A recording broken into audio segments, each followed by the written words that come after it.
Hi everyone, good morning. Welcome to your Fast Track to 7 a.m. Thank you for joining us. I'm Ashlyn Hill. And I'm Alex Larson. A semi-crash resulted in 100 gallons of diesel fuel spilled along the north ditch of Interstate 94. This happened around 2 p.m. yesterday. Highway Patrol says the semi hauling an empty cattle trailer was westbound on I-94 near Castleton when it went into the ditch and jackknifed. The interstate was reduced to one lane for about 2 hours. The driver, 56-year-old Scott Pettingill from Florida, was cited for driving under suspension as well as other charges. An Ada man is now dead following a crash Friday afternoon near Glendon. The Clay County Sheriff's Office says the 73-year-old Harold Myers died after crashing with an SUV at the intersection of 28th Avenue North and 110th Street North. At this time, no criminal charges are requested against the driver of that SUV.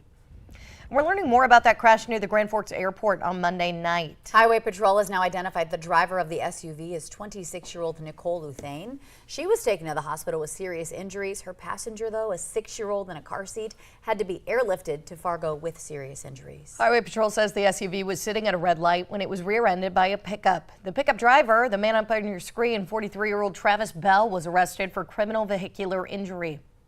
The U.S. Attorney's Office announcing yesterday they're setting their sights on cutting down on violent crime in Fargo.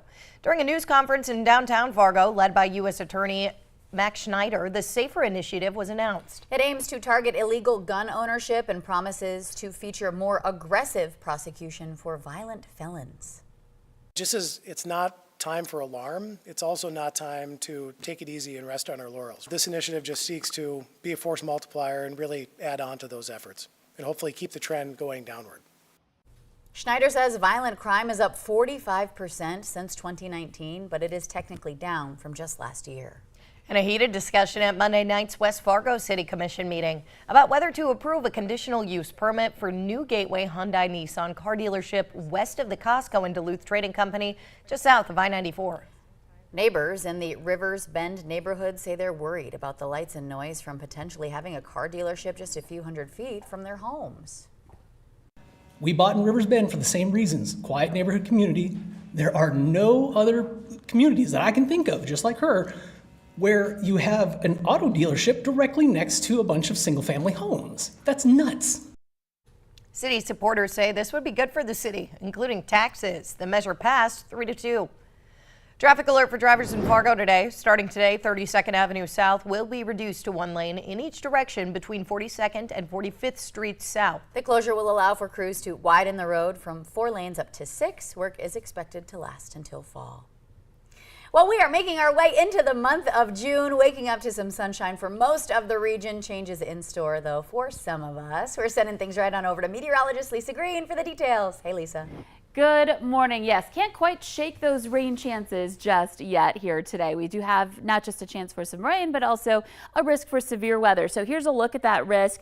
Again, concentrated more into Minnesota. We're looking at a marginal risk in the deeper green colors here. That includes places like Bemidji, back over into Thief River Falls, down toward Detroit Lakes, included in that. And that means that we've got isolated storms that may turn severe. So 1 or 2 that could produce some hail, some damaging wind gusts. So not as widespread as yesterday, but still a possibility that we'll have to keep an eye out for. Non-severe storms more likely in the areas in light green, and that is more for eastern parts of North Dakota and along the international border today. So watching out for even some showers this morning that are making a quick path through the valley here. You're going to see those pass through quickly. So briefly, some shower activity may affect you here today up along the border, but also this cluster that's moving through parts of the upper Cheyenne Valley here. That's moving east. We may even see some sprinkles in Fargo-Moorhead shortly as we've got some rain approaching the West Fargo area. Looking off to the east, you can see some sun peeking through those clouds. Temperatures into the 50s and 60s. We're at 58 in Fargo. We're at 60 in Devil's Lake and 55 in Fergus Falls right now. So big day today with the Ribfest starting off here. We're looking out for the potential for some wind, of course, and an isolated shower, even a thunder shower again, heading into this afternoon and evening. High temperatures into the 70s, and again, a windy day. So looking at our planner here for today this morning, starting to see a little hint of those winds picking up in the next couple of hours, but especially into noon, into the afternoon and evening hours. We're looking at gusts topping 40 miles per hour and that wind turning more northwesterly. A look at our extended planner. Once we get through today, our chances for rain really come down quite a bit into the rest of the week and the weekend. Isolated shot on Saturday, but getting a nice opportunity here to dry out in the forecast. Yeah, that breeze, whoa. Yeah, it's going to be a windy one. In fact, we might see some places, peak over 50 miles per hour in some spots today, so be prepared for that. Oh, okay. Hang on to your takeout box. That's right. Thank you, Lisa. Well, we are excited for this one. Happy Aries Rib Fest is back and better than ever, featuring award-winning national rib vendors and nightly music acts for 4 days. And that's where we find the Valley Today's Tatum Miller live at the Fargo Dome, getting her BBQ on. Good morning, Tatum. Good morning, ladies. That's right. I'm here live at the Fargo Dome. The rib countdown is over because the next 4 days are all about barbecue. We're here live with Carolina Rib King. We're here with Solomon Williams. Good morning, Solomon. Good morning. And you are already digging into this cooking process. So what do you got going on here? Well, we're getting some ribs just to show the people what we got here. And, it takes a little while to get ready for the weekend. Oh, I can imagine. So how long does all of your stuff take to cook? Well, we've cooking about 150 rice right now back in the pit. So I turned them on when I got here about 5. So it'll be ready around 11 maybe. Okay. Yeah, just in time. Just in time. Well, it's smelling amazing. Do you want to describe your process here? Well, we cook them in the pit first. Then we bring them out here and kind of dress them up.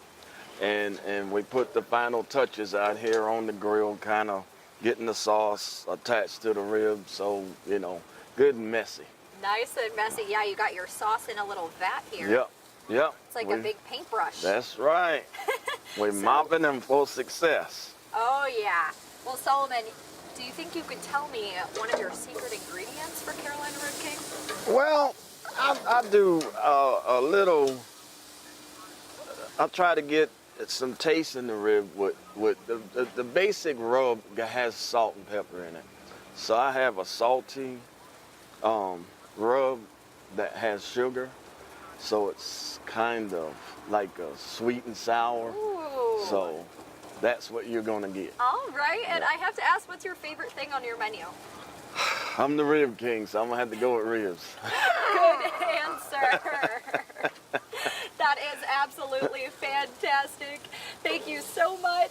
And coming up next, we're going to walk down the line and check out another vendor. I'm Tatum Miller for Valley News Live. Back to you at the studio.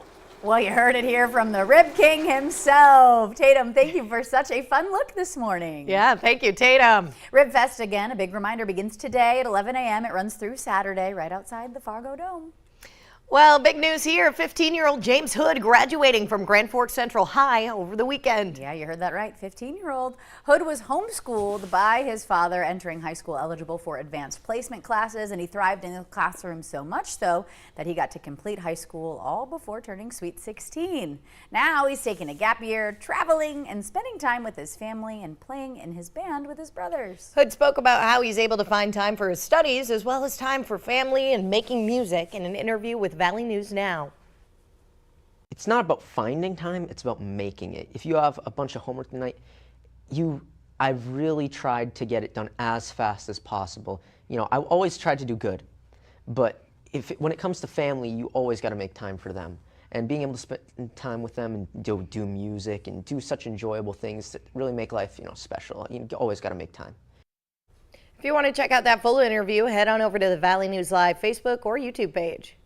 Wheel of Fortune fans, a big reminder, Pat Sajak's last episode will air this Friday on KVLY. Yeah, end of an era there. Last summer, the 77-year-old announcing he would retire after 41 seasons. Ryan Seacrest is set to take the wheel as host in September. And he will be working alongside trusted Vanna White. She did renew her contract through the 2025-2026 season.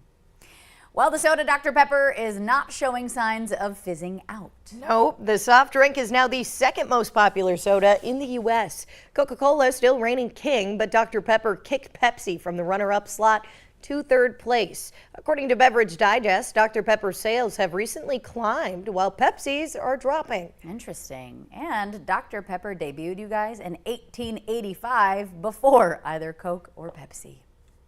Well, it's time to grab your jogging shoes and hit the road because today is Global Running Day. It's a day for experienced runners to rededicate themselves to their passion for running. It's also for beginners wanting to make a life-changing commitment to running. If you're just starting out, make sure you have properly sized shoes. Remember to hydrate. Also listen to your body. If you feel like you need a break, take one. You can take part today whether you choose to run a few miles or just around the block. Well, the Today Show on CBS Mornings just about to start. Thank you so much for waking up and joining us here on the Valley today. We hope you have a wonderful start to your Wednesday. Thanks again for tuning in. I'm Ashlyn Hill. I'm Alex Larson. Take care.